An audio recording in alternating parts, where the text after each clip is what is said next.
A young boy identified as Malik mourns his father.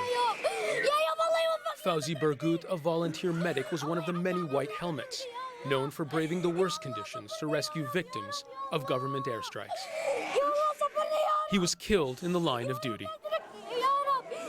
One of dozens of victims on the day of an airstrike on Al-Shakur, a rebel-controlled district of Aleppo city. Dad, please don't leave me alone. I beg you. May God give me patience. Some try and console the boy, but Malik is overcome with grief. A future in Syria made bleaker by the death of a parent.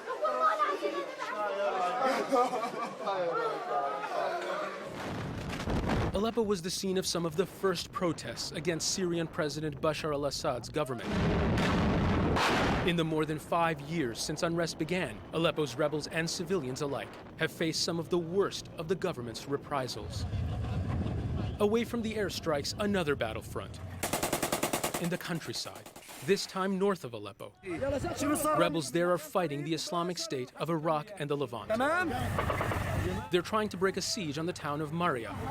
The UN estimates 600,000 people are trapped in places like this across the country, either by ISIL or government troops. Breaking the siege means saving lives. In the south of Aleppo, rebels destroyed a government command center. Assad's forces also lost control of 2 villages to the Nusra Front, who took many Syrian soldiers prisoner. There have been gains in the fight against Assad. But for Malik and boys like him, who've lost loved ones, it likely comes as little consolation, as President Assad's forces continue to bomb their own people.